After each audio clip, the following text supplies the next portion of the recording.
Woke up and there's a new patch note, but only 3 things that are really notable. So let's just jump right in. Oh yeah, actually, new dinosaur rotation. First things first, Toro looks like it's going to be a permanent addition to the map. No longer event exclusive. Very, very happy to hear that. Maybe he's still... I'm hoping they keep it as like he's only available in like 2 different zones and not just like restrict him to like, again, short range only. Hope they keep up this trend of letting dinosaurs just be event exclusive for like a month or 2, and then releasing it into the wild. So it's like it's part of a special event, and then when that event is over, it's like, hey, now everyone can get it. That's how I think they should keep it up, because Source was supposed to be in the wild, but it's now treated like an event exclusive. It's out for a limited time only. Maybe after Clever Girl's limited time on the map, it'll become a permanent addition to the map. And then because this new... Well, Megalania is the new guy, spoiler alert, and he's available on the map right now, so who knows? Anyway, yes, another Omega, because the game is very clearly not even trying to hide that. They're done with rares, epics, and other just regular dinosaurs. They want to hop into Omegas, and you're like, but what about when they want to make a new hybrid? Well, first of all, there's plenty of dinosaurs in this game that, I'm pretty sure everything has a hybrid right now? But if not, then there's something to work with, and even then, a lot of dinosaurs can have multiple hybrids. So there's endless possibilities. It just depends on what loot you're looking at that creature and thinking, how can we make their hybrid super OP? And whatnot.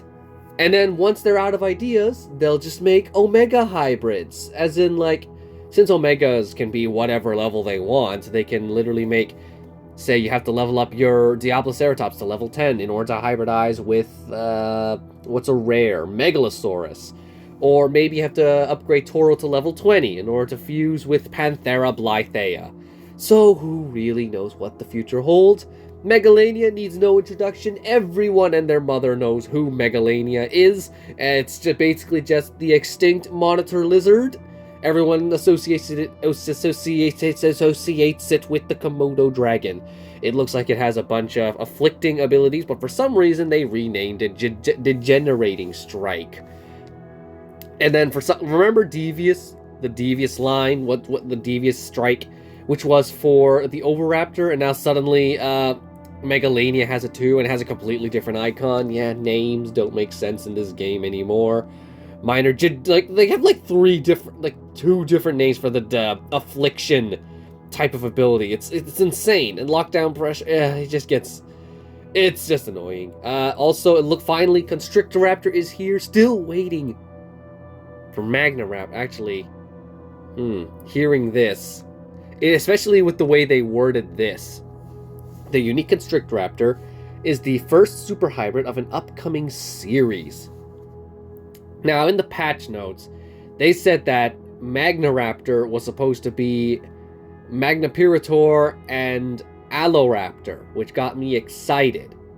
But, judging by what they said here, perhaps this is like a Ankyloceratops situation, where they said it was, in the patch notes, in the poll, they told us that it was, Ankylosaurus was, Ankyloceratops was like Alanqua, Ankylosaurus Gen 2, and Triceratops Gen 2, which made it very appealing. But then at the last moment, they changed it to the regular Triceratops, and that made it a lot harder to actually level it up. If it was Triceratops Gen 2, I would have had it maxed out by now, because I've been grinding Triceratops Gen 2 in hopes they would add it to the game, and then I was crushed when I found out it was the rare variant. So it's possible that I've been grabbing all of the Alloraptor ingredients in vain, if they are just going to fuse Magnapirator with this thing instead.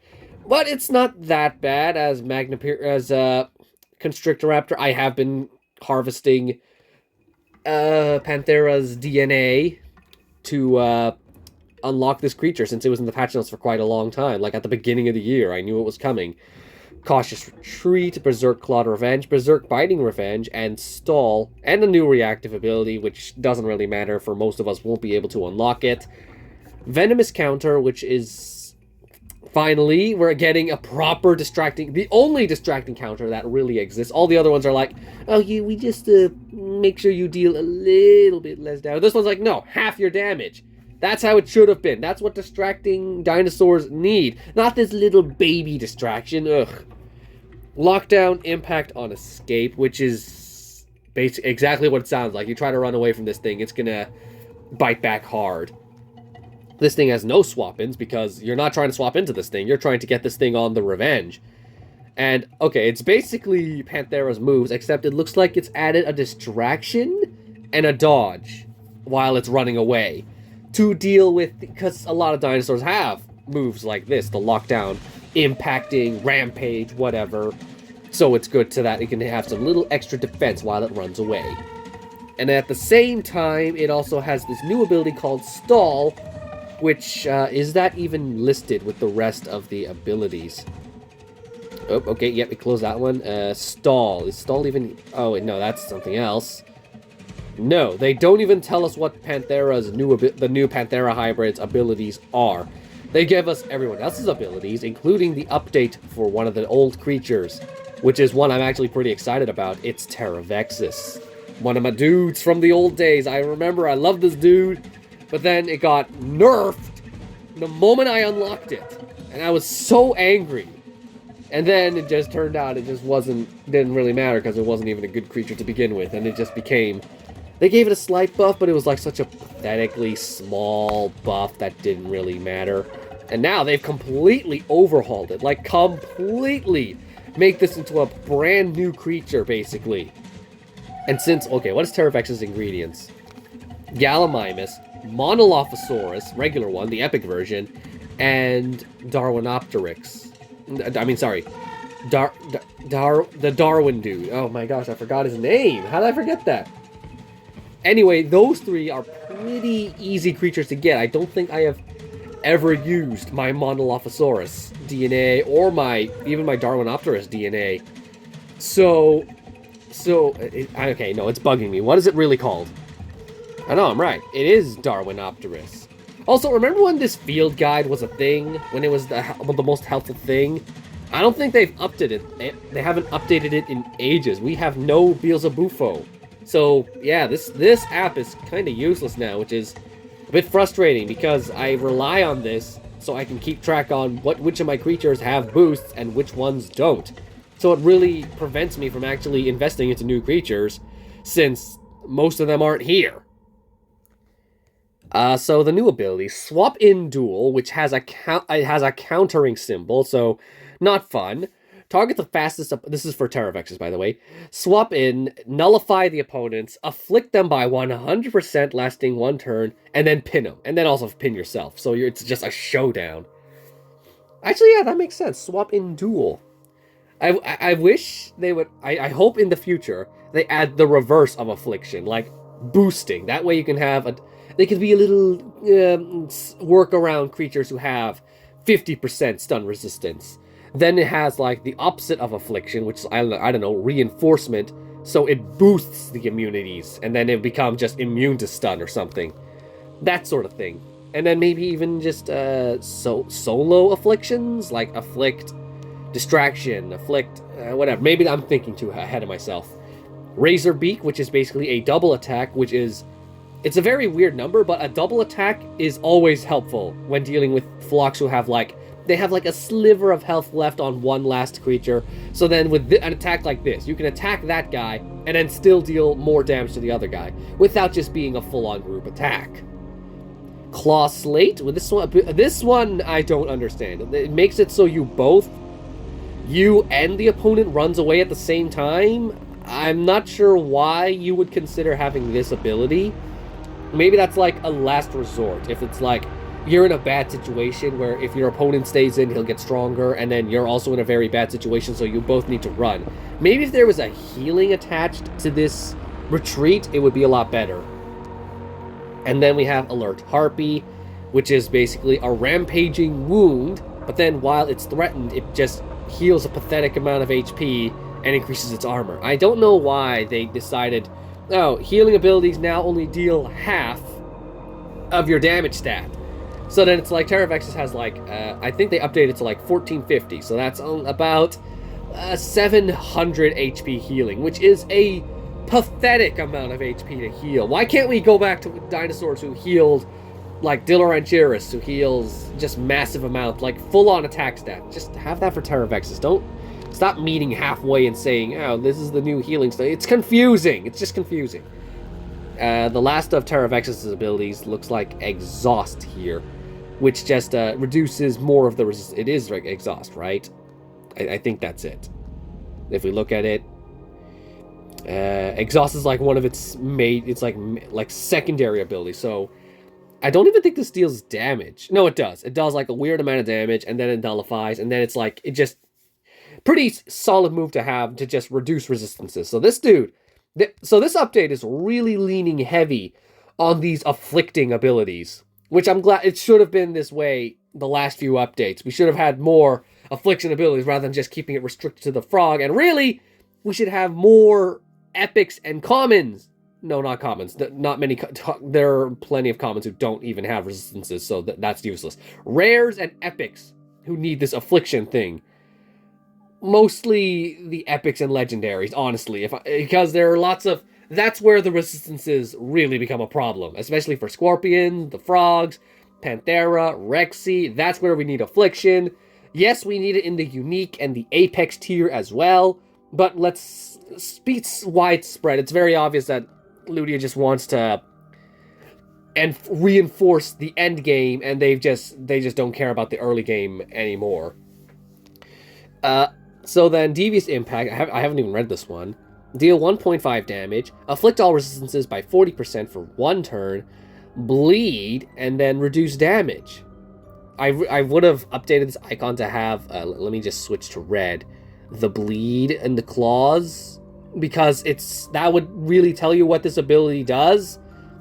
But then it would become very obvious that their icons no longer advertise what the ability does anymore. Icons and names mean nothing now, so yeah. I could literally name an ability all for one, and yeah, I could make the description. It just makes the opponent swap. That's it. I can just give all of my abilities crazy names. It doesn't have to make sense anymore. Overwhelming Impact. Bypassing armor and shields. Does it not break the shields? You have the shield breaking icon.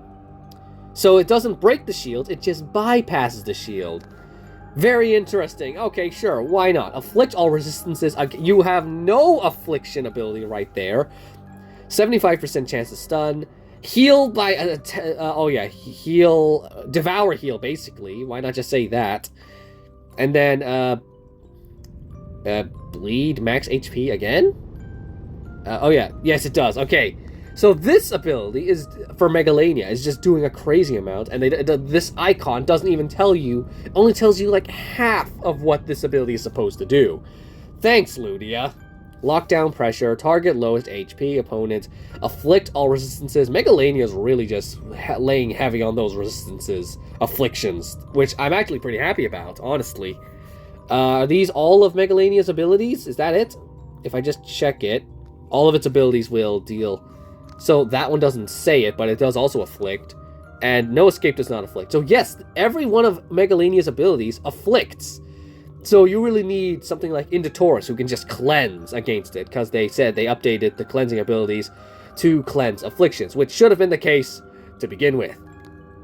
Where was I? I was on Overwhelming Impact, Lockdown Pressure. 40% resistance reduction, nullify damage and speed reductions. Okay, specific ones. Reduce damage and speed. Got it. And then lock down. And then itself also lock down. Okay, I guess that makes... It's not an attacking ability from... If I'm reading that correctly. I feel like they should start color coding these letters to make it easier to... I almost said degenerate because it's right there. This one is just like, every time it gets hurt, every time someone attacks it, it just deals half damage and reduces their... This thing's basically going to make it so nothing has any resistances, which will make some great team synergy. Also, Megalania. I love Megalania, so of course I'm gonna hunt this guy on the map if it's available in my zone, which currently it probably won't be. It's probably gonna be like Zone 1, which just passed me. Right now I'm in Zone 2 with the what's the name? Fukui Raptor. I actually saw some Fukui Raptors just wild on the map. I came across 3 in a row spawning. Yeah, no, that was Stegosaurus. Stegosaurus. Name was way too similar to Stegosaurus. The Fukui Raptor spawned very close by anyway. And the stripe makes it look... It doesn't look as appalling as its profile picture does. Honestly, the Megalania here, if I can find the image, does look a bit...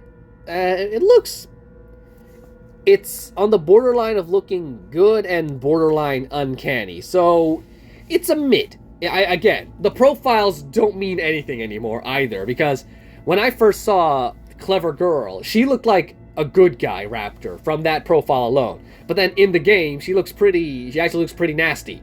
And then, of course, the Fukui Raptor, which looked absolutely abominable. In fact, Toro's profile also looked pretty abominable.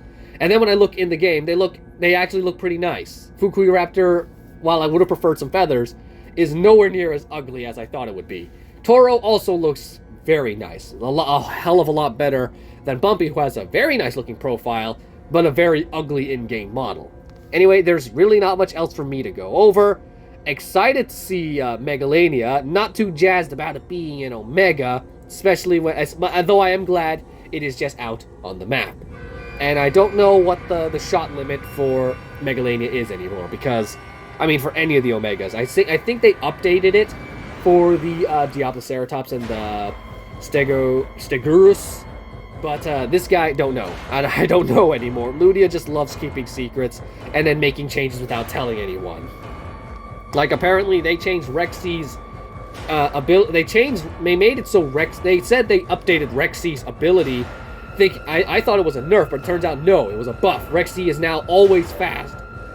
Just has a speed up. I've lost my wording. And this video turned out to be a lot longer than I thought it would be, despite the fact there wasn't really that much to cover. Thanks for watching. See you Tuesday. Bye.